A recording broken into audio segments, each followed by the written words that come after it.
Hello, YouTube. It's about 5:48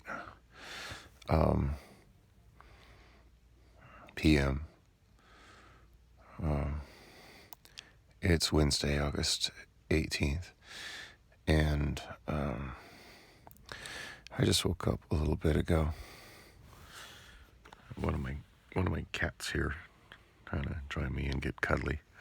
That is Sheba, and probably y'all can't see her because she's black, and it's pretty dark in here.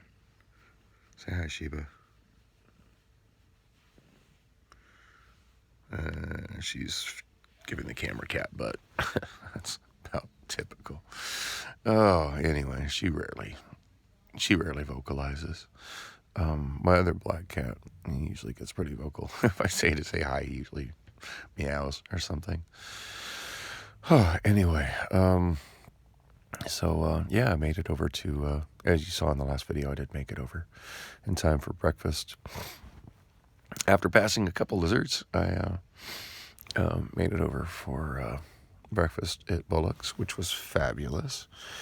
And I remember the story about the two older women that I gave a ride over to eat Nick's, and the one turning kind of psycho. I did finally see the one who's usually super friendly to me, and she's really glad to see me. And we had a great talk about what had happened, and she thanked me again for grabbing her card for her. And told me that, I told her, it's like, hey, we did have a pretty good time when your friend was acting like that. If you did just told her bye and hung out and drank with me. And she's like, yeah, I realize it now. And I guess that friend continued to not, when she didn't have me to focus her anger at, proceeded to take it out on her. And I guess it just got worse over the next couple of days. So anyway, I don't know, some people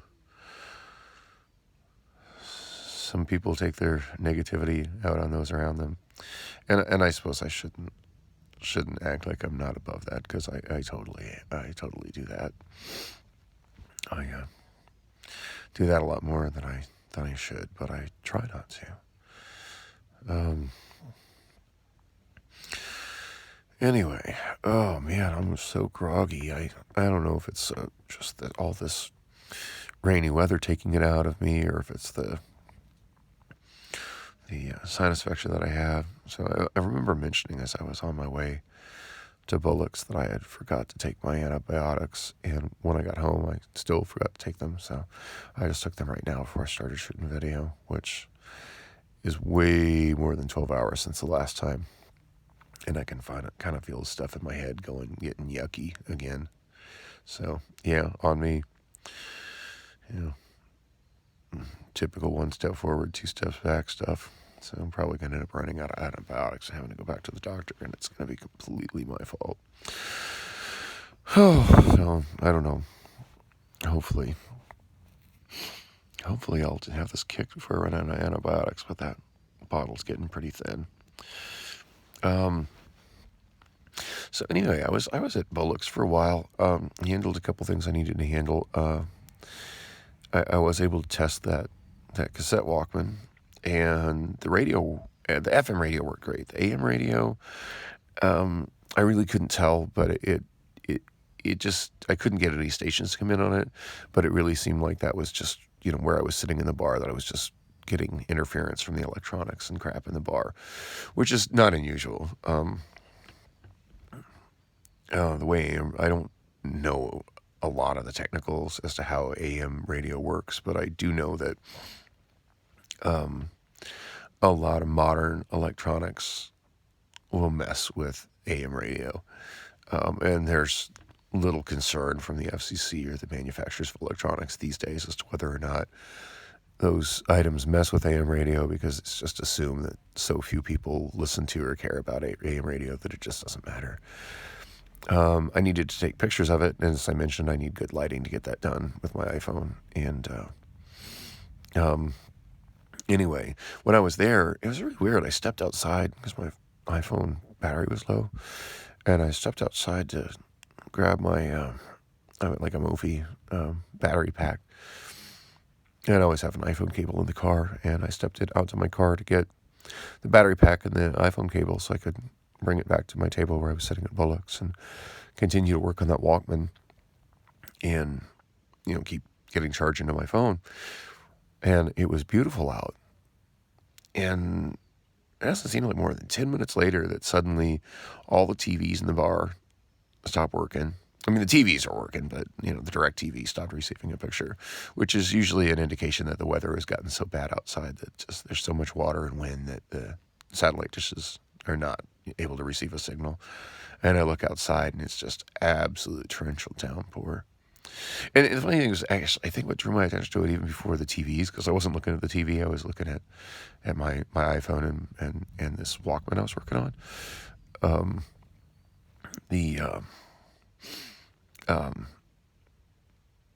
was listening to KTAR, the news station that I listen to quite frequently, 92.3 FM. If you go way back in the history of this channel, there's like a 30-minute segment of their old evening show, Reality Check with Darren Dammy. I've been listening to KTAR News Radio for, I'm not sure how many years, to be honest. It feels like probably about 13 years. I mean, it's a station I've known the existence of since I was a kid. And it goes back, it's one of the original, if not the first radio station in Phoenix, it's one of the first stations in Phoenix. It has a long, rich history. But it's been on 92 point, it used to be an AM station. It's been on 92.3 FM for, I want to say since the late 90s, early 2000s. 92.3 used to be kind of an urban-oriented top 40 station. Used to be Power 92.3, but Power moved over to like 96 or something. I don't know. And now it's pretty much all hip hop, and I don't listen to it. I listen to it sometimes. In fact, it's the last preset on my car stereo, but I don't listen to it as much as I probably would otherwise. Just because it has a very weak signal. Like, I keep it on a preset because otherwise I'd probably never find it scanning the dial. It's such a weak signal. And a lot of times when I go over to it, it's so staticky. I just hit scan, or if I've hit that last preset, I'm at that point I'm hitting scan because it's just not coming in, or it's just really playing something I don't want to hear. Anyway, so KTAR. What started me listening to KTAR was I was at a gas station. It was back when I was still a cab driver for VIP Taxi. Not that recent stint that happened during the duration of these vlogs that lasted for 4 days and ended with an accident. But my accident was my fault. But I drove, without incident for, gosh, I don't know how many years I drove, but it was after my divorce.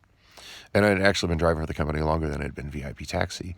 I was driving for the company when it was Allstate Cab, and then it got bought out by another company and became, I want to say bought out, but I've heard some stuff that would indicate that it was a merger.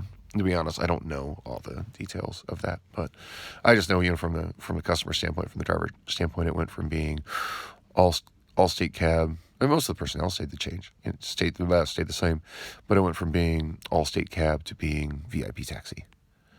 And I continued to drive with them for years.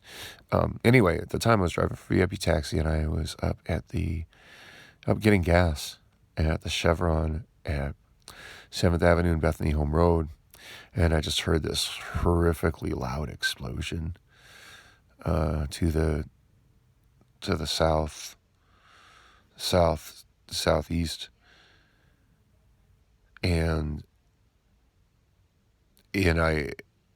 it just wasn't, it was a sound unlike anything I'd ever heard before. It sounded really bad. And of course, everybody at the gas station, kind of looked at each other with that, what the hell was that kind of look? And at that time, I used to occasionally listen to KTAR.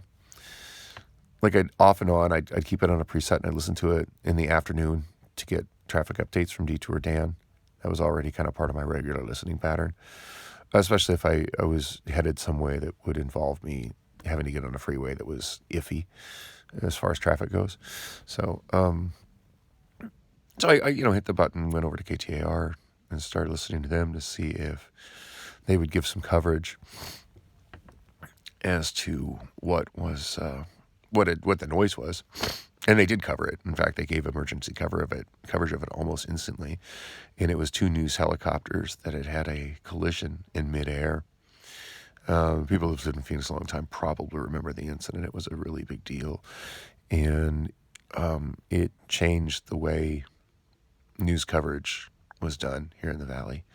It used to be anytime there was an event going on the ground, a car chase or what have you. Boy, all the news channels got their choppers in the air. They were all following the incident, trying to get footage of it.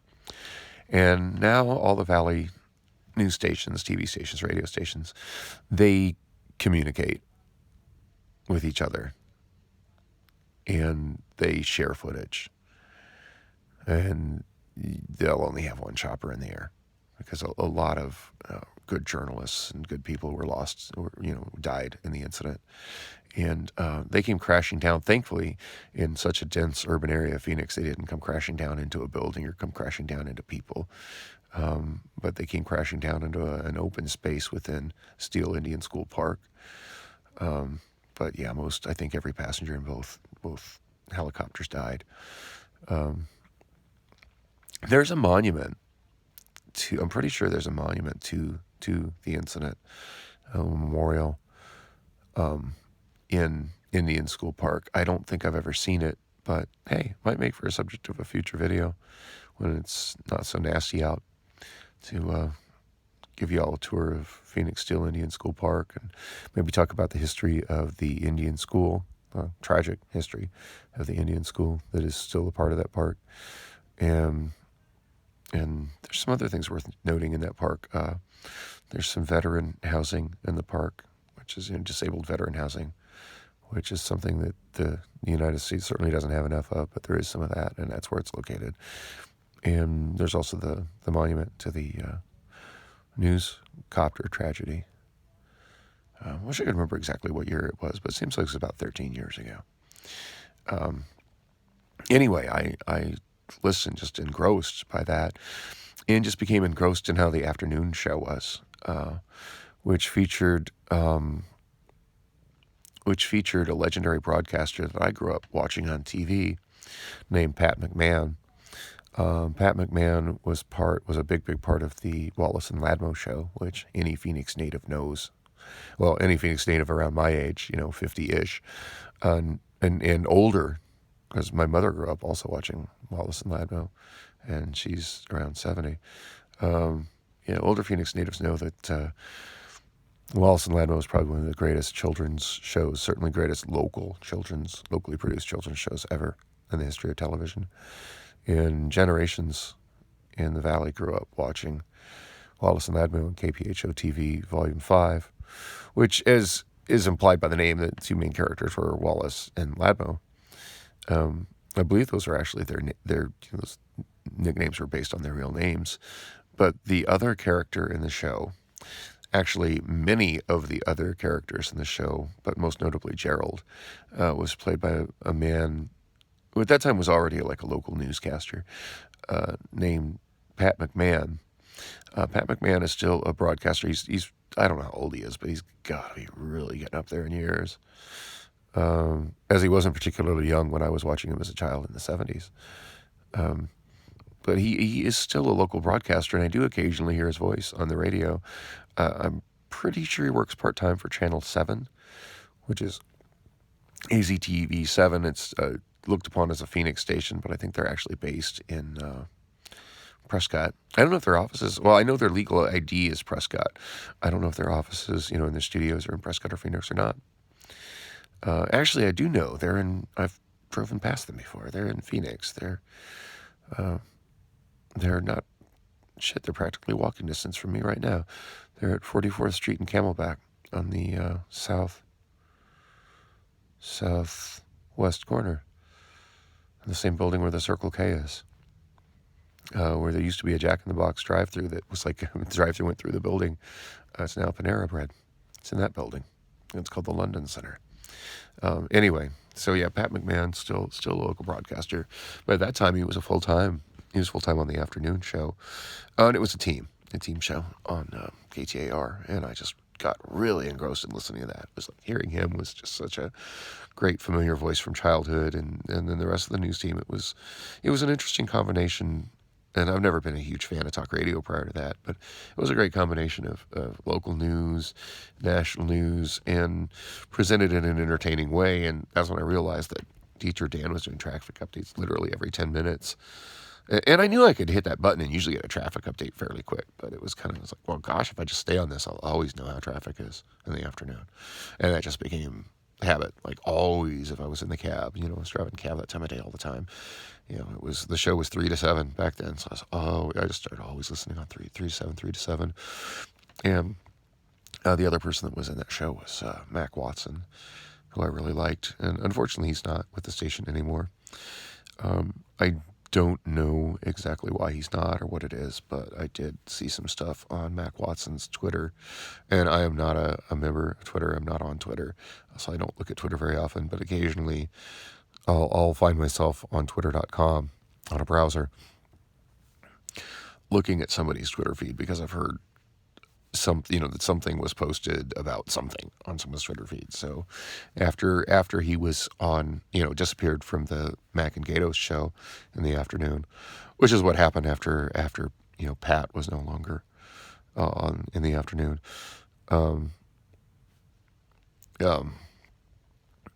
Mac Watson stayed on, and then Gatos joined with him, and that's kind of what the show evolved into. Started calling it the Mac and Gatos show, which ran for well over a decade. One day Mac Watson just suddenly wasn't on there anymore, and it was really weird how suddenly he went from the kind of the focus of the show to the start of the show to he who shall not be named, and it was really weird how they kind of tried to dance around the subject of Mac Watson not being there. So that's when I kind of went looking on the internet, and it's like, okay, something happened, and they're not talking about it on here. They're trying to pretend it didn't happen, and clearly it did. So, it's kind of like, why are the Pips not mentioning that Gladys Knight is no longer with Gladys Knight and the Pips? What's going on here? And that's why, he mentioned, he didn't want to say exactly what the incident was, but that it was pretty clear it was not an amicable split, parting of ways. Anyway, gosh, so how did I end up talking about KTAR? Because I was listening to KTAR at the bar through my iPod headphones through this Walkman to make sure that it was working and the tuner was working. And that's when they mentioned storms, and I looked over and realized, wow, all the screens are on the screen that indicates that all the screens in the bar are on the screens that indicate that there's no reception, and you can kind of see out the front windows from inside the bar, and it was like torrential downpour. And it was crazy because, it hadn't even been 10 minutes. And it was nice outside. It was real nice when I stepped out to get my battery pack. Anyway, it's left me pretty drained. Which has something to do with it, and I can hear it's still pretty crappy outside. I moved the blinds, but I just want to look. Anyway, I got home. I did actually bring my hash browns home to Priscilla, so she seemed appreciative of them. Just sort of a surprise. I figured by the time I got home, it was probably between 2 and 3 in the afternoon, because I didn't start driving until after the rain slowed down, nearly stopped. I do not like driving in heavy rain. Anyway,